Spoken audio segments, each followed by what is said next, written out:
अरे ये कौन है?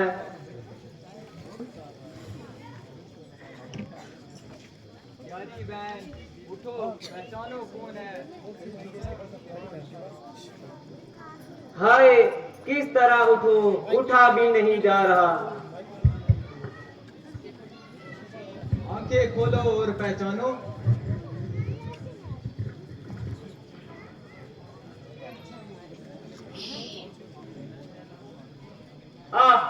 आंखें होती तो रोना ही क्या था।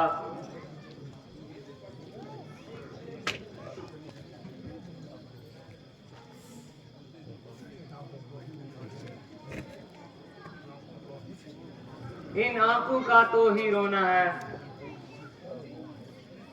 ऐ भाई, तू ही बता कौन है? माता जी, मैं आपका महानीच महाधर्मी बेटा भरत।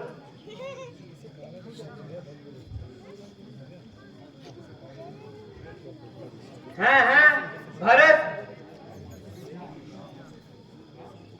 हाँ माता जी, नाकरार भरत।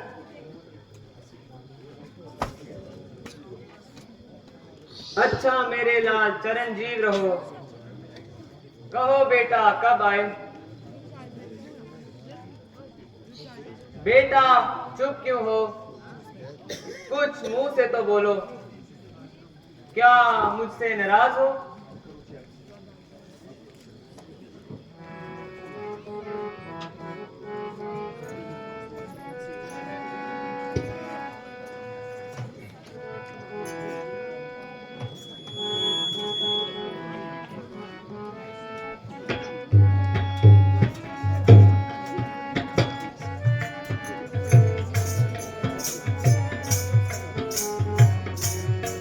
अब करो चैन से राज बेटा भरत, रामचंद्र को वन में पहुंचा ही दिया। तेरी मन की मुरादें तो पूरी हुई। तेरी माता ने ये गुल खिला ही दिया। अब करो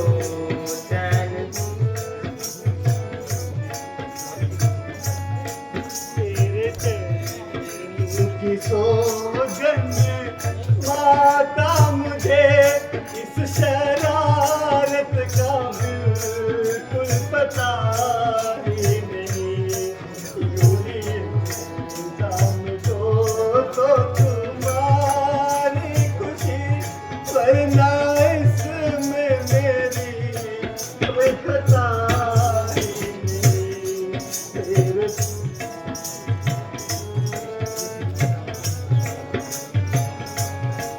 तेरे दिल में न अब कोई खटका रहा।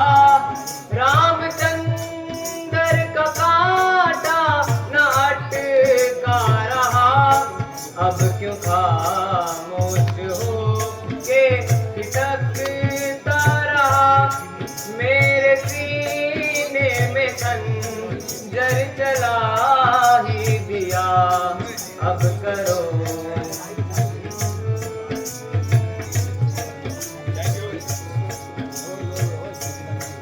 राम को भेज बंद मैं करूं राज में। मेरे दिल का तो ये मुद्दा ही नहीं। राम को भेज बंद मैं करूं राज में। मेरे दिल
न घायल करो बोलिया मार कर काट दो सर मुझे कुछ गिला ही नहीं यूं न घायल करो बोलिया मार कर काट दो सर मुझे कुछ गिला ही नहीं माता तेरी है मेरा और खंजर करा लेने इसमें किसी की सलाह नहीं तेरे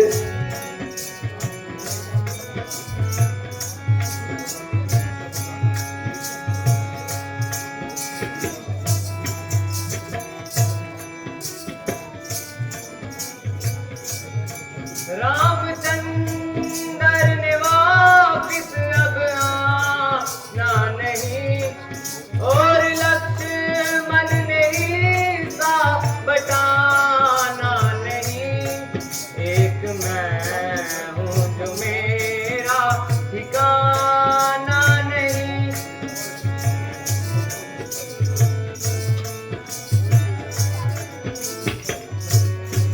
अब करो चैन से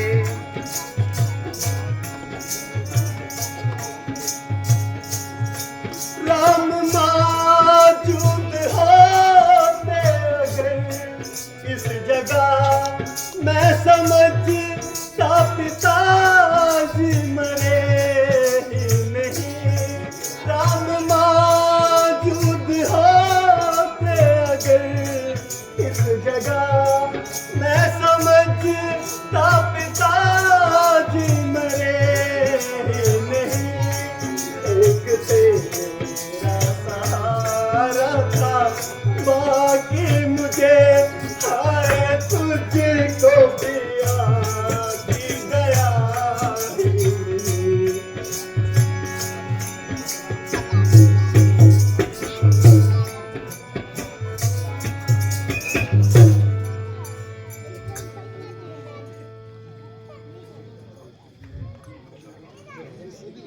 बेटा अब तो तेरी हर्ष मनसा कम हो गई और अयोध्या का कुल राज तेरे नाम हो गया जो कुछ तू चाहता था वो तुझको मिल गया और रामचंद्र का कांटा तेरे दिल से निकल गया कहो अब किस बात का विचार है अब तो तू ही अयोध्या का मालिक व मुख्तियार है हाँ अगर मेरी सूरत नहीं सहाती तो मुझे जिंदगी खुद ही नहीं भाती मगर क्या करूं ये बेशरम जान भी निकलने में नहीं आती अगर कुछ खाकर मरती हूं आत्महत्या का पाप होता है अगर जिंदा रहती हूं तो तेरी जान को संताप होता है मगर तसल्ली रख अब ज्यादा अरसे तक जिंदा ना रहूंगी और खुद ही इस गम में घुट घुट कर मर जाऊंगी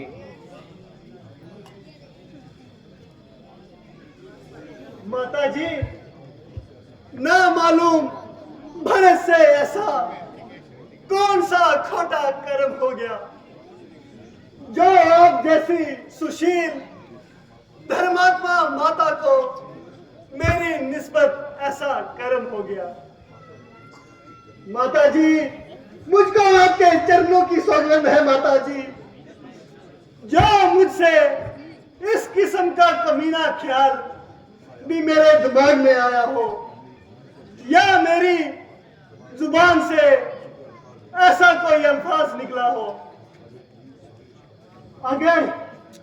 अगर मुझे इस साजिश का पता होता तो भी कसूरवार हूं और इस बात के बदले जिंदा जल मरने को तैयार हूं माता जी क्या क्या आप आपको विश्वास है कि मैं भाई रामचंद्र जी को बनवास दिलाऊं और खुद अयोध्या में रहकर ऐश उड़ाऊं? हाय माता जी, आपको कैसे यकीन दिलाऊं? माता जी, ये मेरी ही खोटी तकदीर है जो भरत आपकी नजरों में इस कदर फकीर है। अफसोस, अफसोस पिताजी के मरते चारों तरफ से मुसीबतों के बादल छा गए और निसंदेह इस खाने सब अगर भाई रामचंद्र जी मौजूद होते तो तब भी दिन आराम से कट जाते, क्योंकि वो मुझको भाई के समान थे। मगर अफसोस, वो भी मुंह मोड़ गए और मुझ बदनसीब को ये दुख सहने के लिए छोड़ गए। माता जी, आप पर पूरी उम्मीद थी कि इस मुसीबत में मेरी धीर बंधाएगी और अपनी दया का हाथ मेरे सर से ना उतारेंगी। मगर आप तो पहले ही कड़वे करेले तोड़ रही हो और इस सारी शरारत का भांडा मेरे ही सर फोड़ रही हो। अच्छा माता जी, अगर आपको इख्तियार है, जो इल्जाम आप दे, मैं सब कुछ सहने को तैयार हूं।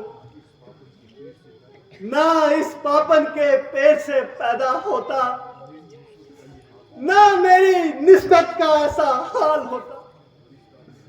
मगर इस तरह घायल करने के बजाय अगर मेरी गर्दन उड़ा दो तो बड़ी मेहरबानी होगी माता जी, ताकि जान निकलने में आसानी हो। माता जी, परमेश्वर के वास्ते इस कदर मुझसे बैर ना कीजिए और ऐसे गहरे जख्म कलेजे में ना डालिए। हाय हाय, मेरी मौत भी आज मुझसे डर के भाग गई और उसको यहां आते भी ना मालूम कौन सी मौत पड़ गई। ऐ परमेश्वर, मुझे मौत की खैरात दो और तो सब दुश्मन हो गए, मगर आप तो मेरा साथ दो। हाय पिताजी।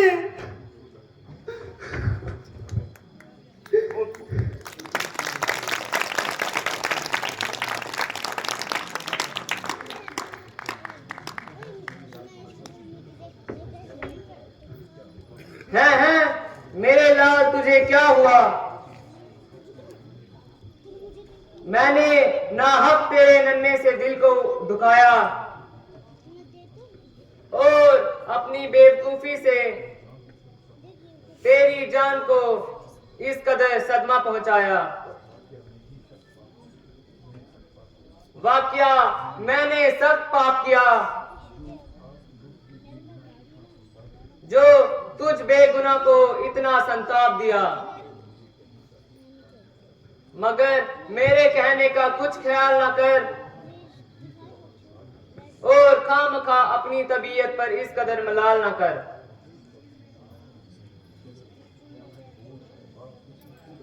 क्योंकि इस वक्त मैं अपने होश आवाज बिल्कुल खो बैठी हूं और अपनी तमाम उम्मीदों से हाथ धो बैठी हूं। भरत, मेरे प्यारे भरत,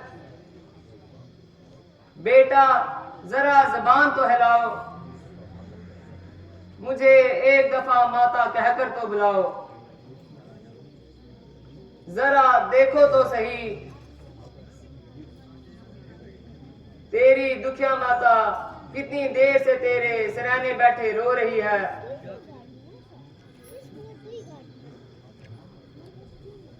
बेटा तू तो मुझे दूर से देखकर माता माता कहकर लिपट जाया करता था और मुझे जरा सा रंजीदा देखकर तमाम दिन रोटी भी ना खाया करता था, मगर बेवजूद मेरे बुलाने के अपना लब तक नहीं हिलाता। मेरे बच्चे मुझसे तेरा ये दुख सहा नहीं जाता।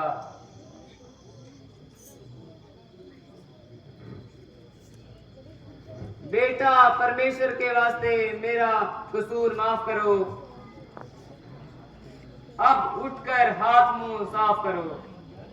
भरत भरत उठो बेटा, अब तो बहुत हो चुकी।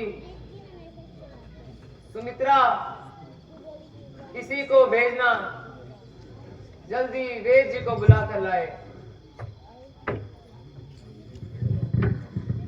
नहीं नहीं,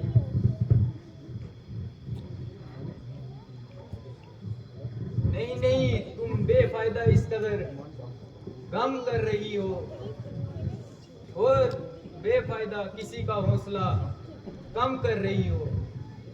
परमेश्वर के दया से भरत बिल्कुल ठीक है, सिर्फ बेहोशी की वजह से नब्ज थोड़ी सुस्त है। बेटा भरत उठो, क्षत्रियों के ऐसी बुजदिली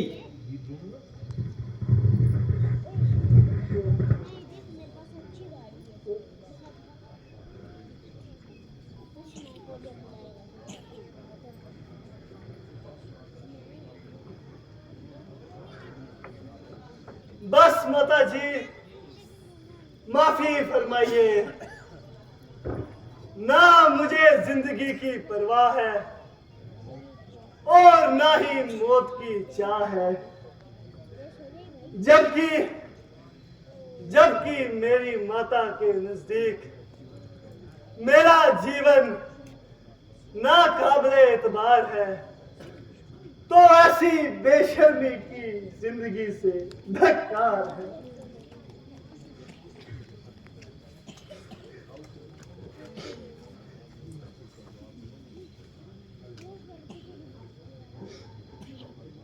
बेटा मैंने अपनी बेवकूफी का फल पा लिया और बहुत कुछ रंजो गम उठा लिया। परमेश्वर के वास्ते अपनी तबीयत को संभालो और इन वाहियात ख्यालों को दिल से निकालो।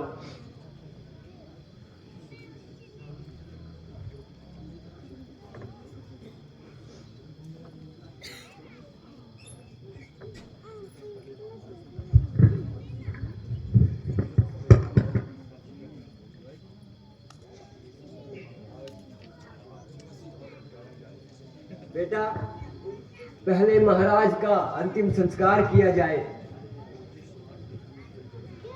और जिस सामान की जरूरत है वो जल्दी तैयार किया जाए। गुरुजी, अफसोस है कि आपकी मौजूदगी में ऐसे ऐसे अत्याचार होते रहे, मगर ना मालूम आप किस गहरी नींद में सोए रहे। बेटा जो तुम कहते हो वो सब सच है। हमारी सब चतुराई खाक में मिल गई और वही बातें पूरी हुई जो उस ककेई की जबान से निकली थी। खैर अभी गई गुजरी बातों का क्या जिक्र करें, पहले महाराजा के दाह संस्कार का फिक्र करें।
सकता जुदाई।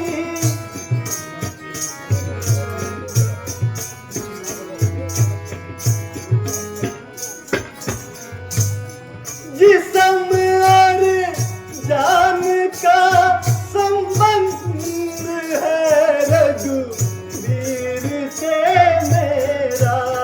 जिस्म और जान का संबंध है रघुवीर से मेरा। किसी हालत में मैं उनसे, किसी हालत में मैं उनसे किनारा कर नहीं सकता जुदाई।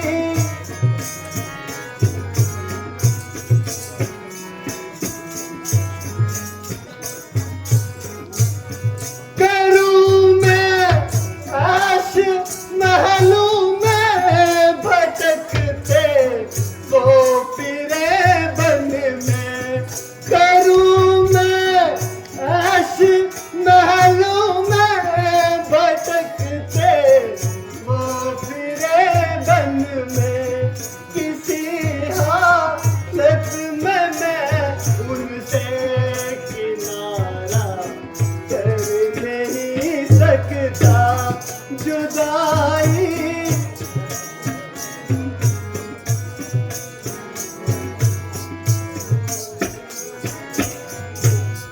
कसम है राज गद्दी पर कदम रख ना मुझे माता।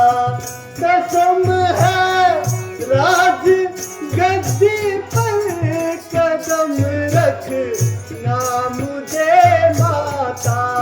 किसी हालत में मैं कहना, किसी हालत में मैं कहना तुम्हारा कर नहीं सकता जुदाई।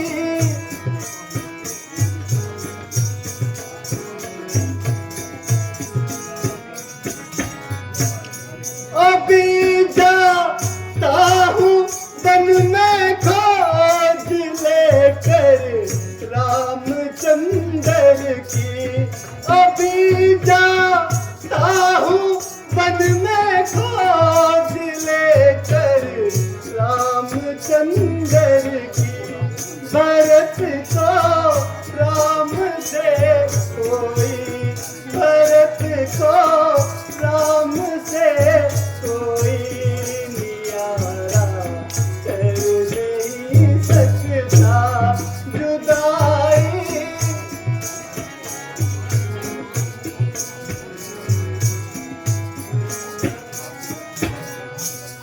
यह है विश्वास के वो मान लेंगे वो मेरा कहना।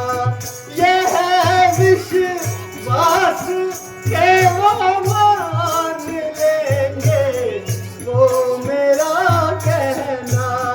नहीं तो आपके दर्शन, नहीं तो आपके दर्शन दोबारा कर नहीं सकता जुदाई।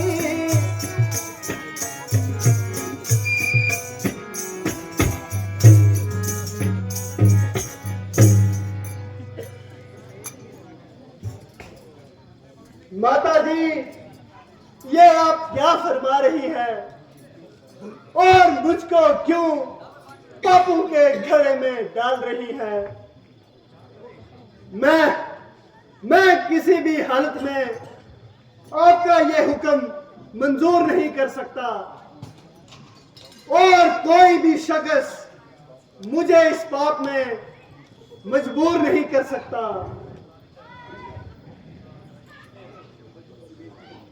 रामचंद्र जी हर तरफ से राज के हकदार है, इसलिए उनकी मौजूदगी में गद्दी पर कदम रखने की मेरा क्या अधिकार है? इसी वक्त जंगल में जाऊंगा अगर वो मेरे कहने से वापिस आ गए तो बेहतर, वरना 14 साल तक मैं भी आपको शक्ल ना दिखाऊंगा, ताकि कैकेयी को भी दस्त बदस्त बदला मिल जाए, जबकि उसका बेटा भी उसकी आंखों के सामने जंगल को निकल जाए, ताकि उसे मालूम हो जाए कि किसी माता को पुत्र की जुदाई का किस कदर मलाल रहता है, और इस अवस्था में क्या हाल होता है।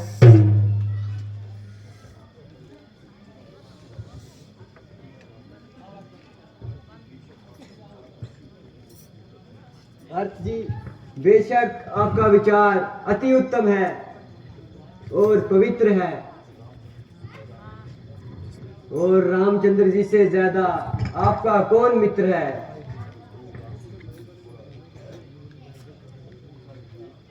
उनका योग आपके लिए कोई थोड़ा दुखदायक नहीं, परंतु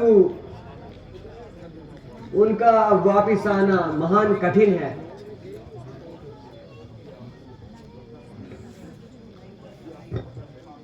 और ये आपको पता है, अगर वो मानने वाले होते हम उससे बेहतर मिला लेते।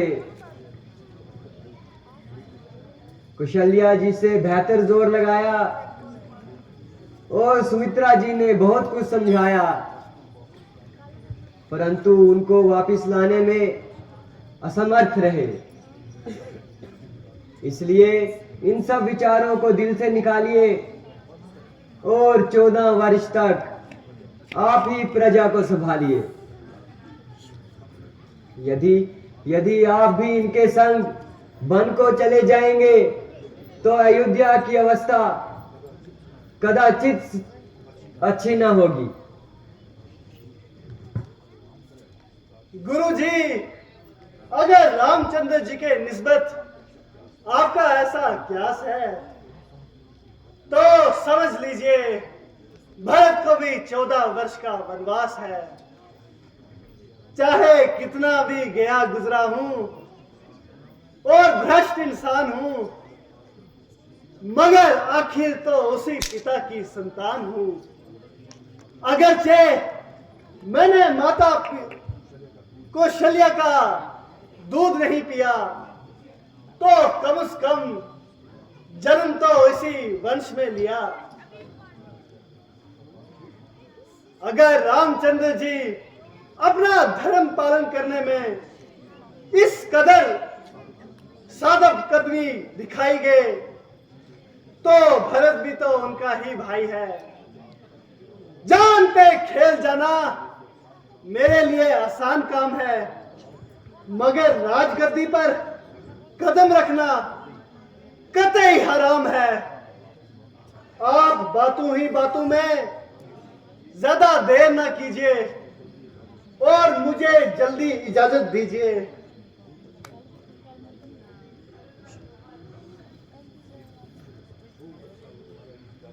बहुत अच्छा, अगर तुम्हारा यही इरादा है तो हम भी साथ जाएंगे।